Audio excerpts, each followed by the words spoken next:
O Al-Ahly será o adversário do Fluminense na semifinal do Mundial de Clubes. Na sexta-feira, os egípcios bateram o Ittihad, o milionário Ittihad de Marcelo Galhardo, Benzema, Romarinho, Kanté, Fabinho, Igor Coronado, Marcelo Groi, enfim. Os egípcios venceram esse confronto e estarão na semifinal do Mundial no confronto contra o Fluminense. O jogo vai acontecer nessa segunda-feira. Hoje por aqui a gente vai dar uma olhada em alguns destaques e alguns detalhes desse Al-Ahly e como joga o time que vai enfrentar a equipe do Fernando Diniz. Bora então para o campinho para começar essa nossa análise aqui e dar uma olhada como joga esse time do Al-Ahly ou como jogou nesse confronto contra o Ittihad, para a gente ter uma ideia das bases, de como se comporta, de alguns movimentos e do que esse time pode oferecer em relação ao Fluminense para esse confronto. O Al-Ahly do Marcel Koller parte de um 4-3-3 e aí tem algumas coisas importantes da gente olhar a partir dessa escalação desse 11 inicial. Alguns movimentos. Sempre na saída de bola, o Atia, esse jogador que é o primeiro volante, camisa 13, participa, né? Às vezes entre os zagueiros ou muitas vezes oferecendo aqui numa faixa mais central uma primeira opção de passe. Invariavelmente a bola vai passar por ele na saída e a gente vai ver já já em alguns frames do jogo detalhes que mostram como o jogo passa muito pelo camisa 13. O lado direito é o lado mais forte desse time do Al-Ahly, porque tem o apoio do Rani, lateral esquerdo, ele chega muito ao ataque, faz muitas ultrapassagens nesse corredor que tem o Percital, e o Percital muitas vezes faz esses movimentos de vir para dentro, seja para armar um pouquinho mais o jogo, seja para fazer uma diagonal em direção ao gol. O Percital, camisa 10, jogador que atuou na Premier League, muito experiente, muito bom jogador, é um atleta que tem essa qualidade do 1 contra 1, do drible, da jogada individual. Então muitas vezes ele parte para cima abrindo esse corredor para que o Rani possa passar, fazem dobradinhas, tabelas. É um jogador muito perigoso, né? Você vai ter que ter muita atenção nesse corredor do lado direito desses dois jogadores. Do lado esquerdo funciona um pouco diferente, com o Malu, que fez o primeiro gol na cobrança de pênalti, e o Shahat, que fez o segundo. O Shahat é um jogador que muitas vezes permanece um pouco mais aberto, né? Recebe essa bola um pouco mais aberto também para partir para cima. E o Malu não tem tanta agressão nesse corredor, não sobe tanto, né, nesse sentido, nesse corredor esquerdo, quanto faz o Rani do outro lado. Ele não passa tanto como faz o seu companheiro de lateral direita. Muitas vezes ele aparece numa zona mais central, mais próxima à linha do meio campo. Várias vezes a gente viu o Rani passando bastante, o Malu ficando um pouco mais até para tentar manter um certo equilíbrio, mas também para manter o Shahat bem aberto, né, para receber e partir na diagonal e partir para cima. Então esses movimentos dão para perceber bastante nesse time do Al-Ahly, né? Um lateral passando mais, o outro ficando um pouco, o Percital centralizando ou fazendo essas diagonais e o Shahat permanecendo muitas vezes mais aberto, mas também com essa capacidade de fazer as diagonais. Falei um pouco sobre o Atia, esses dois meio-campistas também são muito importantes na pressão sem a bola, mas também infiltrando nesses espaços, né? Nas costas dos volantes, entre lateral e zagueiro. Muitas vezes o Coca, camisa 36, fez isso ao longo do jogo, mas mais do que ele, o Ashur, né? Um jogador também com muita capacidade de progressão. Dos três meio-campistas, o que mais progrediu sem dúvida no campo, fez inclusive um gol, né? O terceiro gol foi marcado por ele, um jogador que aparece muito na área, aparece muitas vezes ao lado do Karba, o centroavante, né? O atacante aqui do time do Al-Ahly. Então muitas vezes ele passa, infiltra nesse corredor, né? Dá um suporte ao ataque, chega à frente, é um jogador muito importante. Essa é mais ou menos a base do ponto de vista tático de partida, né? A prancheta ali pra gente perceber como joga esse time do Al-Ahly. Bom, a gente já olhou aí na prancheta alguns detalhes desse time do Al-Ahly. Vamos agora pra prática, no campo, dar uma olhadinha nas imagens da partida, né? Alguns frames congelados do jogo, para entender como o jogo do Al-Ahly se desenvolveu nessa partida, nessa vitória diante do Ittihad. Começando com o trabalho de pressão na saída de bola.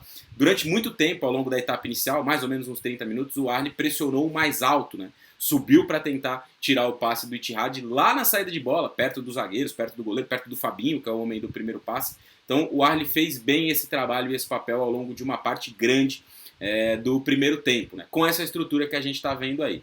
Um dos dois meio-campistas, né, o Ashur ou o Coca, subindo para pressionar ou para ajudar na marcação do centroavante ao primeiro passe do Fabinho. Perceba ali como o Coca nessa imagem, né?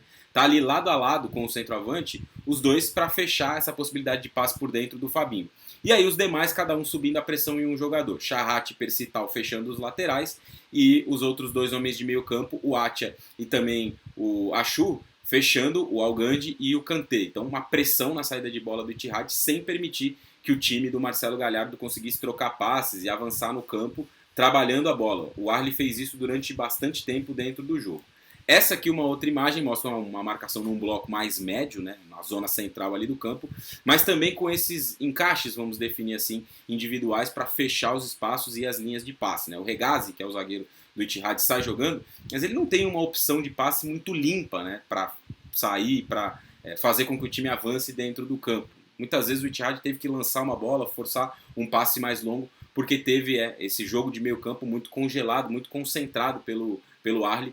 Algo que o time do Marcel Koller, sem dúvida, vai repetir no jogo da segunda-feira contra o Fluminense, tentar congelar o meio-campo do Flu, que é por onde o Fluminense faz o seu jogo girar, faz o seu jogo fluir, rodar, com o André, o Martinelli, o próprio Ganso baixando bastante. Então, esse é um aspecto importante aí quando a gente olha para essa equipe do Arli. A capacidade de marcação na saída de bola, a pressão no setor de meio campo. É um time que fisicamente, né, e do ponto de vista de organização, conseguiu fazer isso muito bem contra o Ittihad. A gente vai avançar para um outro exemplo e olhar exatamente a questão que eu falei anteriormente sobre o Ati, o meio-campista central que muitas vezes faz a saída de bola.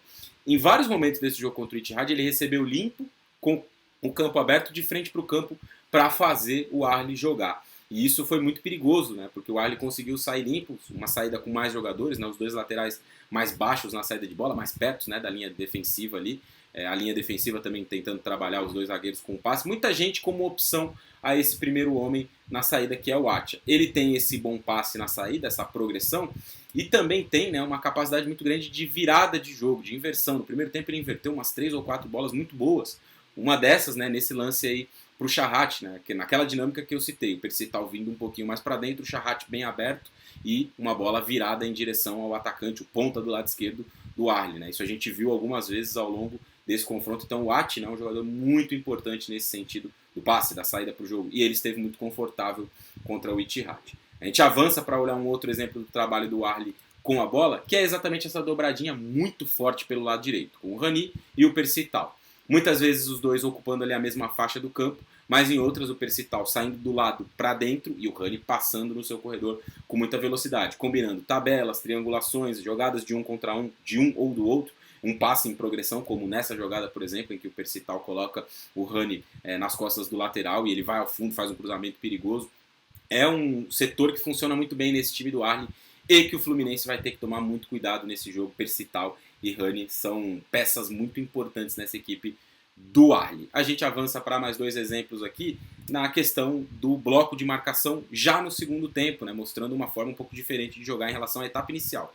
No primeiro tempo o Arli pressionou um pouco mais alto, no segundo tempo foi um time que recuou mais, deu a bola ao Ittihad e jogou em transição, jogou no contra-ataque. E soube fechar muito bem os espaços. Com o trio, como você está vendo destacado aí de meio campo, muito atento, né, concentrado para fazer as coberturas, para fechar a linha de passe e para correr para um desarme quando necessário, mas também um trabalho muito forte da linha defensiva. Né? Olha aí, nessa imagem, os 4 defensores muito próximos, né, com pouco espaço entre eles, e um trabalho fundamental do Charrat de um lado e do Percital do outro, recuando, formando o Charrat nessa imagem uma linha de 5, né? O Percital, se considerar do outro lado, dá para falar até que é uma linha de 6 para se defender em alguns momentos, com o trio de meio-campistas sempre pressionando, sempre fechando linha de passe, sempre dificultando o jogo do Ittihad. Foi assim nesse confronto diante do time saudita, o rico time saudita, de quem se tinha uma expectativa muito grande, mas jogou muito pouco. Foi um jogo muito ruim do Ittihad do ponto de vista individual, não conseguiu se desenvolver em campo, mas também do outro lado a gente precisa olhar obviamente para o vencedor, foi um jogo muito bom do Arli,